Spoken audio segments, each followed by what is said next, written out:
हे hi hello everyone, Sipan साउथ this side from commerce circle Raigarh. तो बच्चा लोग नेशनल इनकम यूनिट का सेकंड चैप्टर शुरू करें। That is a basic concept of national income बोल सकते हैं या मैक्रो इकोनॉमिक्स बोल सकते हैं। ठीक है, तो लेट्स बिगिन। सर, इसके अंदर हम लोग कितने कंसेप्ट पढ़ने वाले हैं? तो टोटल 8 कंसेप्ट पढ़ने वाले हैं। Sir what are they? ध्यान से समझना। सर, जब मेरे को नेशनल इनकम निकालने के लिए क्या ये 8 कंसेप्ट आना जरूरी है? हाँ बच्चे, जरूरी है। सर, हमारा देश का इनकम जीडीपी निकाल रहे हो बच्चे, तो सर देश का टेरिटरी एरिया क्या है ये जानना चाहते हो तो बच्चे आपको पढ़ना पड़ेगा पहला कंसेप्ट। सर, इस देश के अंदर रहते हैं उसको क्या हम लोग नॉर्मल रेसिडेंट बोलते हैं? हाँ बच्चे, उसको जानने के लिए बच्चे आपको पढ़ना पड़ेगा दूसरा कंसेप्ट। सर, जो हम लोग इनकम कमा रहे हैं बच्चे, फैक्टर इनकम भी होता है, ट्रांसफर इनकम, नेशनल इनकम में कौन जाएगा? जानने के लिए पढ़ना पड़ेगा बच्चे third concept. Sir, final goods और इंटरमीडिएट गुड्स, सर कौन सा गुड्स को नेशनल इनकम में लेंगे? जानने के लिए पढ़ना पड़ेगा फोर्थ कंसेप्ट। फिर बच्चे फाइनल गुड्स को divided into two part, consumption goods और कैपिटल गुड्स बच्चे। ठीक है, इसको भी अपन जानेंगे, फिफ्थ कंसेप्ट है। फिर छठवां, सातवां और आठवां बच्चे हम लोग को सर जीडीपी एट एमपी को बच्चे national income NNP at FC बनाने में काम आता है। तो लेट्स बिगिन, शुरू किया जाए बच्चे। 8 कंसेप्ट बहुत काम के कंसेप्ट है। चलिए, पहला कंसेप्ट। सर, जिस देश का तुम लोग जीडीपी निकाल रहे हो, जिस जिस देश का नेशनल इनकम निकाल रहे हो, पहले उस देश के बारे में समझते हैं। सर, डोमेस्टिक टेरिटरी, जैसे ये वर्ड आता है बच्चे टेरिटरी, अपने दिमाग में क्या आना चाहिए बच्चे? Geographical area. क्या आना चाहिए बच्चे? Geographical area. Sir, it refers to the geographical area of the country within which persons, goods, capital can move freely. बोलो बच्चे, भारत के अंदर हम लोग बच्चे, आप चाहे जम्मू कश्मीर जाओ बच्चे या कन्याकुमारी जाओ, आपको कोई बच्चे दिक्कत है? तो टैक्स वैक्स लगता है क्या? नहीं बच्चे, आप इजीली जा सकते हो। आप बच्चे गुड्स को भी बेच सकते हो बच्चे, कहीं भी आपका प्रोडक्ट को बच्चे, आप कैपिटल का मूवमेंट मतलब बच्चे पैसों का भी मूवमेंट वगैरह बच्चे, कैपिटल एसेट का भी मूवमेंट, जो भी है सबका मूवमेंट इजीली कर सकते हो बच्चे, कोई दिक्कत नहीं, that can move freely. Sir, which is administrated by the government of that country. बोलो बच्चे, पूरे भारत के कौन से गवर्नमेंट चला रही है बच्चे अभी? मोदी गवर्नमेंट। ठीक है बच्चे, तो that is administrated by the government of that country. लेकिन वो भारत बच्चे, क्या नेपाल भी मोदी जी चला रहे हैं? क्या श्रीलंका मोदी जी चला रहे हैं? नहीं बच्चे, तो इसीलिए हमारे देश नहीं है। हमारा देश है बच्चे, देखो ये डोमेस्टिक टेरिटरी के साथ साथ बच्चे अपने एक और कीवर्ड क्या डाल दिए बच्चे, वो कौन देश मैनेज, उस देश का गवर्नमेंट मैनेज करता है, उस देश का गवर्नमेंट उसको एडमिनिस्ट्रेशन कर रहा है, मैनेज कर रहा है। डन। चलिए सर, क्या हमारे देश के बाहर कुछ लोग हैं, उनको भी हमारे डोमेस्टिक टेरिटरी में ऐड करेंगे? हाँ बच्चे। सर, कितने लोग हैं? सर 3 लोग हैं, देखते हैं कौन कौन है। पहला, सर हमारे देश के बाहर बच्चे का शिप और एयरक्राफ्ट का काम हो रहा है बच्चे। अगर मान के चले कोई भारत का रेसिडेंट नीरज, नीरज बच्चे क्या करता है बच्चे? बच्चे दिल्ली क्या बोलते हैं उसका? बच्चे शिप चलता है बच्चे, यहाँ भारत से निकलता है बच्चे, इधर हमारा ऑस्ट्रेलिया जाता है, न्यूजीलैंड जाता है बच्चे, श्रीलंका जाता है। वो भारत के बाहर बच्चे मोर देन 2 कंट्रीज में बच्चे, कंट्री और मोर देन 2 कंट्रीज में बच्चे मूवमेंट कर रहा है। बट जो शिप और एयरक्राफ्ट है बच्चे, उसको कौन कौन कर रहा है बच्चे? नीरज। नीरज चोपड़ा की बात नहीं कर रहा हूँ बच्चे, मैं नीरज हमारे बच्चे की बात कर रहा हूँ। Sir, that is owned and operated by the normal resident. तो नीरज, क्या आप हमारे भारत के बच्चे नॉर्मल रेसिडेंट हो, भारत के निवासी हो? हाँ, तो बच्चे आप जो शिप और एयरक्राफ्ट जो भारत के बाहर कमा रहे हो, दैट इज बच्चे comes under the domestic territory of India. Lock किया जाए। पहला चीज, शिप और एयरक्राफ्ट समझ आता है ना बच्चे, बताने की जरूरत थोड़ी है। चलिए अगला है बच्चे फिशिंग वेसल, ऑयल और नेचुरल गैस रिग्स, मतलब बच्चे जो कुआं होते हैं समुद्र के बीचों बीच में बच्चे। ठीक है, चलिए सर, ये हमारे, देखो ध्यान से समझना, इंटरनेशनल वाटर में भारत के बच्चे टेरिटरी, मतलब यहाँ पे नॉटिकल माइल जो भारत के अंदर कवर होता है उसके अंदर भी नहीं, उसके बाहर इंटरनेशनल वाटर में बच्चे। इंटरनेशनल वाटर में अगर बच्चे आप कोई फिशिंग के लिए जा रहे हो बच्चे, फिशिंग वेसल है आपका, मतलब मछली पकड़ने का काम है उधर, आप ऑयल या नेचुरल गैस रिक्स बच्चे, कुआं है बच्चे, कुआं से आप निकाल रहे हो बच्चे, ये सब, या कोई भी फ्लोटिंग प्लेटफॉर्म है बच्चे इंटरनेशनल वाटर में, तो बच्चे वो भी तुम्हारा किसके अंदर कवर हो जाएगा बच्चे? भारत के डोमेस्टिक। आप सर, मैं तो भारत के अंदर ही नहीं हूँ, मैं तो इंटरनेशनल वाटर में हूँ, समुद्र के बीचों बीच में हूँ। लेकिन बच्चे ये जो करने वाला व्यक्ति, ये करने वाला व्यक्ति अगर बच्चे हमारा क्या होगा? भारत का रेसिडेंट होगा। ये सब करने वाला व्यक्ति अगर भारत का क्या है? नॉर्मल रेसिडेंट है, तो बच्चे उसको भारत की इनकम में जोड़ेंगे, भारत का नॉर्मल डोमेस्टिक टेरिटरी मान लेंगे बच्चे। हाँ, इसके अंदर एक लाइन और लिखते हैं, have a exclusive right of operation. बच्चे ये सब काम करने के लिए आपको परमिशन लेना है, ऐसे नहीं कि बच्चे सिमरन चले गए, मुझे मतलब ही नहीं है बच्चे, तो फिर आपको भी देश वालों से कोई मतलब नहीं रहेगा बच्चे, कोई भी ले जाएगा। इसलिए बच्चे आपको परमिशन होना चाहिए वहां जाने के लिए। थर्ड पॉइंट क्या है बच्चे? एम्बेसीज, कंसुलेट्स बच्चे, या military establishment of the country located abroad. बच्चे ध्यान से सुनिए। हमारे देश के जो हमारे बच्चे, जो स्टेट को, हमारे डिस्ट्रिक्ट को मैनेज करने के लिए बच्चे डीएम होते हैं, कलेक्टर होते हैं, वैसे बच्चे हमारे देश के लोग फॉरेन में भी रहते हैं। सर, वो लोग आना जाना भी करते रहते हैं, तो उन लोगों को भी मैनेज करने के लिए बच्चे वहां पे एक एम्बेसी बना।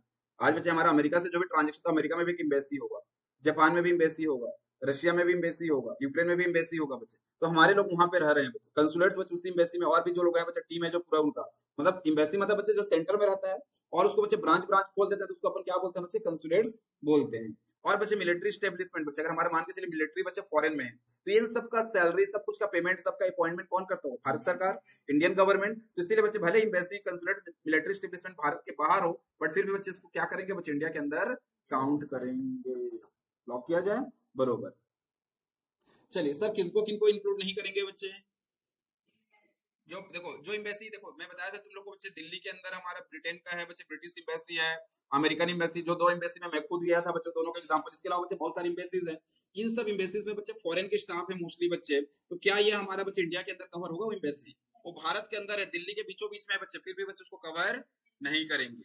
Sir international organisation, UNO, WHO, IMF, अगर ये सब बच्चे इंडिया के अंदर है बच्चे सिचुएटेड, तो भी इसको इंडिया के अंदर नहीं मानेंगे। तो सर बेसिकली अपन क्या देखेंगे बच्चे, उस टेरिटरी के अंदर है कि नहीं है। सर तीन चीज जो भारत के अंदर नहीं है फिर भी ऐड करते हैं, और दो चीज जो भारत के अंदर है फिर भी उसको ऐड नहीं करते, बस इतनी सी बात है। सर रैपिड फायर राउंड, बोलो बच्चे। Sir Indian company in London, बोलो बच्चे, लंदन के अंदर है, क्या भारत डोमेस्टिक टेरिटरी के अंदर आएगा? नहीं आएगा। लंदन के अंदर है तो कैसे आएगा? कंपनी इन लंदन, बोलो बच्चे। हाँ, इंडिया के बाहर है बच्चे, तो तीन चीज को ले लेते हैं। क्या लंदन में शिप एंड एयरक्राफ्ट का काम कर रहा हूँ, क्या फेसिंग वेसल का काम कर रहा हूँ, क्या एम्बेसी है, क्या तीनों नहीं है तो नहीं लेंगे बच्चे, नो। माइक्रोसॉफ्ट बच्चे इन इंडिया, बच्चे माइक्रोसॉफ्ट कंपनी कहाँ है बच्चे? हैदराबाद में, इंडिया में, तो बच्चे आएगा कि नहीं आएगा? Yes. Companies, company in India owned by Japanese, बोलो बच्चे। सर हाँ बच्चे, क्या होगा ये? इंडिया के अंदर सिचुएटेड है तो आएगा। ऑफिस ऑफ रिलायंस न्यूयॉर्क में है बच्चे, नहीं आएगा। Branch of foreign bank in India, बच्चे इंडिया में ब्रांच है बच्चे फॉरेन बैंक का। सर इंडियन एम्बेसी, बच्चे भारत की एम्बेसी जापान में है, आएगा। चलो बच्चे ठीक है, इंडियन एम्बेसी है ना, इंडिया सरकार दे रहा है बच्चे इनका खर्चा। Branch of SBI in China, बच्चे एम्बेसी थोड़ी है ये, ठीक है। रसिया का एम्बेसी है बच्चे इंडिया में, आएगा कि नहीं आएगा? नहीं है। एम्बेसी वाले में कंफ्यूज होना है, या सी पे एयरक्राफ्ट में होना बच्चे, उसमें बाकी सब में क्या हो, तो सीधा सीधा देखना वहां है या यहाँ है। चलिए अगला है बच्चे normal resident. Sir second concept की ओर जा रहे हैं, that is normal resident. Sir normal resident क्या बोलते हैं बच्चे, ध्यान से समझना। Normal resident of a country refers to an individual or an institution who ordinarily बच्चे reside the country for more than, मोटा मोटा बच्चे एक साल से अगर वो जाता रहता है, मैं इसके लिए एक वर्ड यूज करता हूँ बच्चे। सर वो फॉरेन वाले भारत आए हैं, और आए हैं तो ऐसे आए कि यहाँ से जाने का, ठीक है बच्चे। देखो हम लोग तो लोकल हैं ही, हम तो रेसिडेंट हैं बच्चे, लेकिन बाहर वाले भी अगर आते हैं यहाँ पे बच्चे, ऑर्डिनरी बच्चे वो रहने का काम कर रहे हैं, तो सिर्फ रह भी नहीं रहे हैं बच्चे, उनका यहाँ पे इकोनॉमिक इंटरेस्ट भी है। वो centre of economic interest also lie in that country बच्चे। इकोनॉमिक इंटरेस्ट मतलब क्या है बच्चे, वो यही कमाने लग गए हैं बच्चे, यही स्पेंडिंग कर रहे हैं, एकोमोडेशन कर रहे हैं। हम लोग एग्जांपल लेते हैं, जो गणेश तालाब के बगल में मोमोज वाले जो भैया हैं बच्चे, उस तरफ वो जो है ना पूरा लाइन, रामलीला मैदान के बगल, हाँ, इकट्ठा इकट्ठा करना, ठीक है बच्चे, बैंक बैंक में पैसा जमा करके रख रहे हैं। तो बच्चे हम लोग वहां पे देखे थे कि, मुझे भी ज्यादा डिटेल नहीं पता, लेकिन ऐसे पता चलता है कि नेपाल के लोग हैं, उन लोग यहाँ के बच्चे मोमोज बेचते हैं। तो बच्चे सोचो ना, वो लोग अब इंडिया आए हैं, रायगढ़ है, तो बच्चे रायगढ़ में अब यहाँ से जाने का नाम, तो बच्चे लोग क्या हो जाएगा, ठीक है बच्चे। लेकिन अभी वो भी आए थे बच्चे, क्या नाम है उनका, एक बार बच्चे यहाँ पे ना रामायण महोत्सव करके हुआ था ना, उसमें कंबोडिया से, इंडोनेशिया से रामायण का बच्चे वो करने के लिए आए थे यहाँ पे रामलीला मैदान में। तो क्या बच्चे वो लोग भी भारत के रेसिडेंट हो जाएंगे? भाई एक हफ्ते के लिए आए थे या 4-5 दिन के लिए, तो भारत के रेसिडेंट कराएंगे क्या? नहीं कराएंगे सर। हाँ तो सर, क्या क्या चीज को नॉर्मल रेसिडेंट में इंक्लूड नहीं करते, तो बच्चे पहला है फॉरेन के जो टूरिस्ट हैं, विजिटर हैं, या क्रिकेटर हैं बच्चे, ठीक है। बोलो बच्चे। सर हमारे जो फॉरेन के बच्चे हमारे क्या है, क्रिकेटर हैं बच्चे, तो उसको भी अपन इंक्लूड नहीं करेंगे।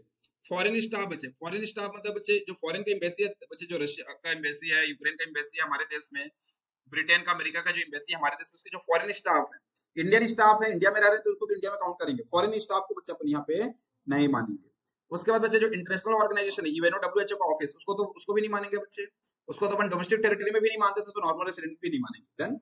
सर इनके जो स्टाफ है, यूएनओ, डब्ल्यूएचओ के एम्प्लॉई है बच्चे, इंडियन स्टाफ है तो मानेंगे, फॉरेन स्टाफ है तो बच्चे नहीं मानेंगे। इसमें एक कंडीशन आप ध्यान से देखना, फॉरेन स्टाफ परमानेंट नेचर का आया तो ऐसा है कि बच्चा बहुत सालों से यहाँ रहेगा, तो मानना पड़ेगा। सर वो क्या होता है बच्चे, देखो ये यूएनओ, डब्ल्यूएचओ का ऑफिस कहीं पे भी रहे, हम लोग बच्चे हार्डली एक आध महीने का, 15 दिन का, 20 दिन का, एक साल का बच्चे सेपोर रहता है, वहां पे जाते हैं, एक साल काम करते हैं, वापस आ जाते हैं बच्चे। तो वो सब बच्चे हमारा, सॉरी, एक साल के अंदर का रहता है, तब बच्चे हमारा प्रेसिडेंट नहीं मानेंगे वहां। लेकिन बच्चा परमानेंट स्टाफ बन गया तो बच्चे मानना पड़ेगा ना, जिस भी देश में रह रहे हो वहां का बच्चे।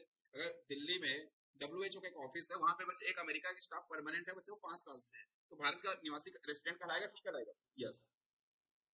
सर जो बड़े बड़े बच्चे वेसल, जो कार्गो आते रहते हैं ना बच्चे, बड़े बड़े गुड्स लेकर आ रहे हैं बच्चे अदानी, तो सर उसमें बच्चे जो बच्चे सीप है उसमें बच्चे क्या एक ही पायलट ही बैठ के आता है क्या? तो सर बहुत सारे मेंबर्स रहते हैं, क्रू मेंबर। तो क्रू मेंबर बच्चे अगर भारत में आए हैं, कोरोना आ गया, फंस गए बच्चे 3 महीना 6 महीना, तो क्या भारत के रेसिडेंट कर लेंगे? नहीं कर लेंगे। सर या सीजनल वर्कर बच्चे, सीजन में आए बच्चे, 3 महीने काम करेंगे फिर चले जाएंगे, भारत के रेसिडेंट कर लेंगे? बॉर्डर वर्कर बच्चे, नेपाल वाला एग्जांपल दिया था, नेपाल वाले बच्चे सुबह स्कूटी निकाले, आ गए बच्चे बिहार में, बिहार बॉर्डर है ना बच्चे, बोलते हैं भाई मोमोज ले लो, फिर वापस शाम को फिर वापस चले गए बच्चे, तो क्या वो भारत के रेसिडेंट कहलाएंगे क्या बच्चे? नहीं कहलाएंगे। ठीक है, तो लॉक किया जाए यहाँ पे, बस इतनी सी बात है। इसको एक बार तुम लोग गो थ्रू कर लेना बच्चे, मैं करवा चुका हूँ, टाइम कम है बोल के। सर लीगल कंसेप्ट और इकोनॉमिक कंसेप्ट, लीगल कंसेप्ट में क्या बोलता है बच्चे, ध्यान से समझना। सर अगर किसी देश का सिटीजन, अमीर खान, अक्षय कुमार कितने कंट्री का सिटीजन है बच्चे? हाँ, कनाडा का है बच्चे और इंडिया का है। तो बच्चे कनाडा और इंडिया का दो सिटीजन, लॉ ने दिया है बच्चे, लीगल कंसेप्ट है। लेकिन जिस देश में रह रहा है, जिस देश में कमा रहा है बच्चे, उस देश को क्या बनेगा? उस देश को क्या बनेगा? रेसिडेंट बनेगा बच्चे। ठीक है, खत्म।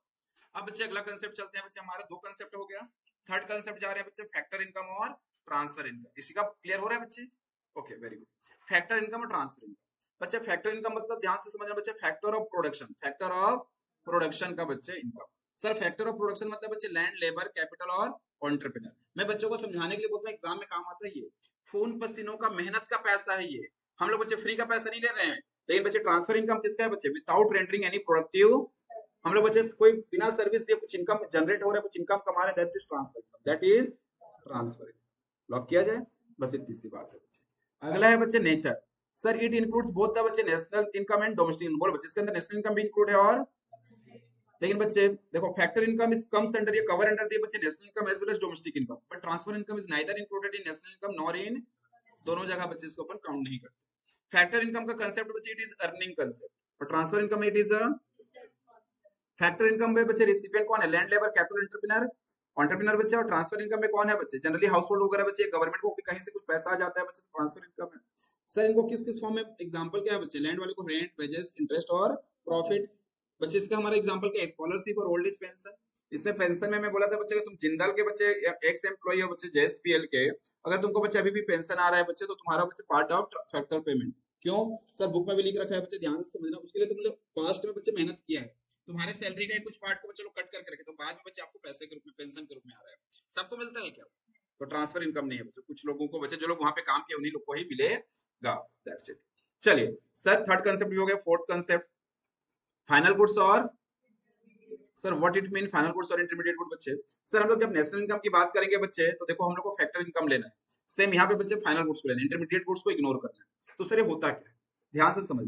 मार्केट में कोई सा भी गुड्स जो बच्चे हम लोग कंजम्पशन पर्पज के लिए खरीद रहे हैं या इन्वेस्टमेंट पर्पज के लिए, कंजम्पशन पर्पज के लिए हाउस होल्ड वाले खरीदेंगे हम सब, इन्वेस्टमेंट पर्पज के लिए बच्चे फर्म खरीदेगा, बिजनेसमैन बच्चे। ठीक है, तो सर देखो आज नवीन जिंदल इतना बड़ा प्लांट खरीद रहा है, मान के चलिए बच्चे हम लोग अभी आर्ची का देख रहे हैं बच्चे, वो एक बढ़िया से बड़ा सा बच्चे रेफ्रिजरेटर खरीद दिया बच्चे अपना कोल्ड ड्रिंक वहां पे रखने के लिए बच्चे, या जो भी गल्ला किराना में अपन जो रखते हैं बच्चे, जो इंस्ट्रूमेंट खरीदते हैं या जो इक्विपमेंट जरूरत पड़ता है, वो इन्वेस्टमेंट है हमारा। देन तो इन्वेस्टमेंट हमेशा किसके एंगल से सोचेंगे बच्चे? फर्म। और कंजम्पशन हमेशा किसके एंगल से सोचेंगे? House hold. डन, लॉक किया जाए। इंटरमीडिएट गुड्स बच्चे, इंटरमीडिएट गुड्स में कौन कौन से गुड्स हैं बच्चे जिसको हम लोग किस पर्पज से खरीदते हैं? इधर या फर्दर। फिर अगर बच्चे गल्ला किराना सोचो, गल्ला किराना बच्चे जितने भी सामान खरीदा है, क्यों खरीदा है बच्चे? रीसेल के लिए। और नवीन जिंदल बच्चे जो भी कोयला, रॉ मटेरियल, आयरन और खरीद रहा है बच्चे, किस लिए खरीद रहा है? Further production. डन बच्चे, लॉक किया जाए। चलिए अगला है बच्चे nature. Sir they are included in both the national and domestic income. बोलो बच्चे, फिर फाइनल गुड्स बच्चे कहाँ का इंक्लूड होता है बच्चे? नेशनल इनकम में भी। और इंटरमीडिएट गुड्स बच्चे they are neither included in national income nor in, बोला इसको बच्चे अपन कहीं पे भी नहीं जोड़ेंगे, और इसको बच्चे अपन नेशनल इनकम में, डोमेस्टिक इनकम सब में जोड़ेंगे। सर वैल्यू एडिशन बच्चे, जो फाइनल गुड्स है बच्चे फाइनल है, अब इसके अंदर बच्चे कोई और वैल्यू एडिशन करने की जरूरत नहीं है, no value has to be added. लेकिन इंटरमीडिएट गुड्स में बच्चे जो फर्दर प्रोडक्शन होता है, फर्दर प्रोडक्शन होता है बच्चे, उसमें अपन क्या करते हैं? कोयला लिए हैं, आयरन ओर लिया बच्चे, उसको प्रोसेस करते हैं और बच्चे उसमें कुछ इनपुट डालते हैं बच्चे, और उसको फिर बना के बेचते हैं, तो इसमें बच्चे अपन वैल्यू एडेड करते हैं। सर फाइनल गुड्स बच्चे बन के तैयार है, already cross the production boundary बच्चे, जो भी प्रोसेस होता है बच्चे फैक्ट्री के अंदर से निकल चुका है। इंटरमीडिएट गुड्स में बच्चे रीसेल वाला तो निकल गया है, लेकिन बच्चे फर्दर प्रोडक्शन वाला बच्चे स्टिल हमारा with in the production boundary, production boundary के अंदर। जैसे एग्जांपल लेते हैं बच्चे, सर तुम लोग अपने घर के लिए बच्चे मिल्क को परचेस कर रहे हो बच्चे, घर में डेली कंजम्पशन के लिए, तो क्या कहलाएगा? Final goods. वही मिल्क को बच्चे यहाँ पे जगदीश डेयरी वाले बच्चे या सुरभि डेयरी वाले खरीदते हैं, तो क्या कहलाएगा? इंटरमीडिएट गुड्स बच्चे, क्योंकि लोग रीसेल पर्पस के लिए खरीद रहे हैं बच्चे। ठीक है, चलिए बच्चे कार परचेसेस इन्वेस्टमेंट। बोलो ओला उबर वाले जो कार परचेस कर रहे हैं बच्चों, किस लिए परचेस कर रहे हैं? हाँ बच्चे, वो लोग का इंटरमीडिएट गुड्स नहीं है बच्चे, इन्वेस्टमेंट है, बेचने के लिए कर रहे हैं क्या? नहीं, हाँ फाइनल गुड्स है, इन्वेस्टमेंट किए हैं बच्चे। लेकिन सत्या ऑटोमोबाइल वाला खरीदा है तो डन। ठीक है सर, जिंदल कोयला खरीद रहा है तो उसका क्या है? बस बहुत सारे एग्जांपल है बच्चे, बुक में एक बार देखना। फिर से बताने की जरूरत है क्या सारे? नहीं, एक बार इसको गो थ्रू करना, जिस भी पॉइंट में डाउट आ रहा है बच्चे ऑनलाइन वाले बच्चे एक का आंसर देते जाओ तुम लोग। जैसे paper purchase by publisher, publisher ने बच्चे पेपर परचेज कर रहा है बच्चे, उसको क्या है प्रोडक्शन करके बेचेगा बच्चे, तो उसके लिए क्या हो जाएगा वो इंटरमीडिएट गुड्स। तुम्हारे स्कूल वाले बच्चे फर्नीचर खरीद रहे हैं तो क्या हो जाएगा बच्चे फाइनल गुड्स। हाउस होल्ड वाले बच्चे मिल्क परचेज कर रहे हो तो तुम लोग क्या हो जाएगा फाइनल गुड्स। ग्रोसरी शॉप बच्चे का राइस परचेज कर रहा है तो क्या हो जाएगा। मैन्युफैक्चरिंग फर्म बच्चे कोयला परचेज कर रहा है तो क्या होगा इंटरमीडिएट गुड्स होगा ना बच्चे। ठीक है, सीए का ऑफिस में लॉयर का ऑफिस में कंप्यूटर या प्रिंटर इंस्टॉल हो रहा है बच्चे, क्या कहलाएगा। हाँ फाइनल गुड्स होगा, इन्वेस्टमेंट है ना उनका बच्चे, इन्वेस्टमेंट है, कंप्यूटर खरीदे हैं बच्चे वो इन्वेस्टमेंट है बच्चे। देखो उसमें क्या है, कंप्यूटर एक काइंड ऑफ इन्वेस्टमेंट है जिसको यूज करते हैं बच्चे अपना रिवेन्यू जनरेट करने के लिए। ठीक है, वो इन्वेस्टमेंट उसको कंप्यूटर को बेचने के लिए रखे हैं क्या, या उसमें कुछ और मॉडिफाई करके इसको और बड़ा बना के बेचना है बच्चे। ठीक है, कोयला use by consumer as household, बच्चे अपने घर के लिए कोयला खरीद रहे हैं तो क्या होगा बच्चे final goods. Mobile set purchase by mobile dealer, Ganesh mobile वाला मोबाइल सेट खरीदा है क्या कहलाएगा बच्चे। परचेज ऑफ बच्चे पल्सेस बाई कंज्यूमर, कंज्यूमर बच्चे जो दाल, हाँ फाइनल गुड्स। बच्चे फर्टिलाइजर यूज बाई बच्चे फार्मर, क्या कहलाएगा नहीं बच्चे। बच्चे उसको प्रोडक्शन करने में काम आएगा ना बच्चे, खान उगाने में काम आ रहे हैं बच्चे। और अनसोल्ड कोयल बच्चे ट्रेडर एट द 31 मार्च को बच्चे देखो, तुम ट्रेडर हो, तुम्हारा काम है रोज कोयला खरीद के बेचना है बच्चे, कोयला खरीदना और बेचना है, लेकिन 31 मार्च को जो कोयला बच जाता है तुम्हारा क्या बन जाता है फाइनल गुड्स बन जाता है बच्चे। सेम जितना भी हम लोग बच्चे रॉ मटेरियल खरीदते हैं परचेस करते हैं तो बच्चे परचेस एक्सपेंस में आता है, लेकिन 31 मार्च को बच जाता है उसको भाई क्लोजिंग स्टॉक दिखाते हैं ना बच्चे। ये सेम वही क्लोजिंग स्टॉक ईयर एंड वाला क्या है बच्चे, क्लोजिंग स्टॉक है ईयर एंड वाला बच्चे। डन, लॉक किया जाए। चलिए बच्चे, अब ये फाइनल गुड्स को बच्चे फिर दो कैटेगरी में बांट दिए बच्चे, किसमें किसमें, कंजम्पशन गुड्स और, तो कंजम्पशन गुड्स क्या होता है, कैपिटल गुड्स क्या होता है। कंजम्पशन गुड्स बच्चे जो ह्यूमन बीइंग को डायरेक्टली सेटिस्फेक्शन मिलता है बच्चे, जो भी चीज खरीद रहे हो उसको हमको डायरेक्टली संतुष्टि मिल रहा है बच्चे, जैसे अपन कपड़े खरीद लिए, खाने का खरीद लिए, अभी बच्चे बाहर गई सीखा बच्चे पानी पूरी खा रही चौक पे बच्चे, तो क्या है बच्चे डायरेक्ट सेटिस्फेक्शन मिल रहा है। लेकिन कैपिटल गुड्स क्या होगा बच्चे, इनडायरेक्टली सेटिस्फेक्शन होगा बच्चे। आज के ना वहां पे बहुत ज्यादा तरफ बच्चे पूरा मशीन लगा है पानी पूरी वाला बच्चे, ठीक है, मशीन बच्चे तुमको डायरेक्टली सेटिस्फेक्शन थोड़ी दे रहा है, वो मशीन इनडायरेक्टली रूप से बच्चे काम आ रहा है। कैपिटल गुड्स उसमें जो पानी पूरी निकल रहा है बच्चे और तुमको डायरेक्टली, तो पानी पूरी तुम्हारा कंजम्पशन गुड्स होगा, लेकिन जो पानी पूरी वाला मशीन लगा है बच्चों क्या कहलाएगा तुम्हारा कैपिटल गुड्स बच्चे। देखिए तुम लोग, चलिए, हाँ मैं बहुत खाती हूँ पूरे। प्रोडक्शन कैपेसिटी, कंजम्पशन गुड्स का बच्चे do not promote the production capacity बच्चे, कंजम्पशन गुड्स हम लोग अपने आम जनता हाउस होल्ड वाले बच्चे अपने लिए घर के लिए खरीद के लेके आता है। कैपिटल गुड्स बच्चे help to raise the production बच्चे, कैपिटल गुड्स बच्चे अपन को प्रोडक्शन कैपेसिटी बढ़ाता है बच्चे। सर कंजम्पशन गुड्स बच्चे most of the consumption goods बच्चे एक्सेप्ट ड्यूरेबल गुड्स, देखो बच्चे क्या होता है कंजम्पशन हम लोग अपने कंजम्पशन के लिए, जो ड्यूरेबल गुड्स हैं बच्चे थोड़े बहुत वो थोड़ा सा लंबे टाइम तक चलते हैं। जैसे लैपटॉप मेरे लिए बच्चे देखो, अगर कोचिंग के लिए लैपटॉप क्या है फाइनल गुड्स है, कोचिंग के लिए लैपटॉप क्या है बच्चे फाइनल गुड्स है। अगर बच्चे मान के चलिए रिलायंस डिजिटल है उसके पास भी लैपटॉप, उसका क्या होगा बच्चे ये इंटरमीडिएट गुड्स होगा। और मान के चलिए बच्चे प्रियांशु के भी घर में लैपटॉप है, तुम्हारे लिए क्या होगा वो, हाँ कंजम्पशन। तुम फर्म हो क्या चलिए कोई बात नहीं बच्चे, फर्म के लिए फाइनल गुड्स के लिए, फर्म के लिए। और हाउस होल्ड के लिए तुम जो देखो, तुम जो बाइक खरीदे हो बच्चे तुम्हारे लिए, ये तुम चलो कार खरीदे हो बच्चे अपने लिए, वो क्या कहलाएगा तुम्हारा कंजम्पशन गुड्स। लेकिन बच्चे अगर कोई फर्म वाला खरीदा है बच्चे फर्म के नाम पे तो क्या कहलाएगा बच्चे, जैसे मान के चलिए जिसको गाड़ी रेंटल कमाते हैं, जैसे रानी बच्ची है उन लोगों का रेंटल का काम है बच्चे, कार वार उनका, तो उनके लिए फाइनल गुड्स हो जाएगा। और सत्या ऑटोमोबाइल वाला बच्चे जो कार खरीदे वो बस, तो इसीलिए बच्चे हर गुड्स बच्चे कंजम्पशन भी हो सकते हैं, कैपिटल इंटरमीडिएट अपन को उसका नेचर समझना है बच्चे। कैपिटल गुड्स का बच्चे जो लाइफ होता होगा या उसका बेनिफिट होता है बच्चे that is more than 1 year. Capital goods मतलब एसेट काइंड ऑफ थिंग बच्चे, एसेट्स हैं बच्चे, क्या ये मेरे फिक्स एसेट है, क्या ये फिक्स एसेट।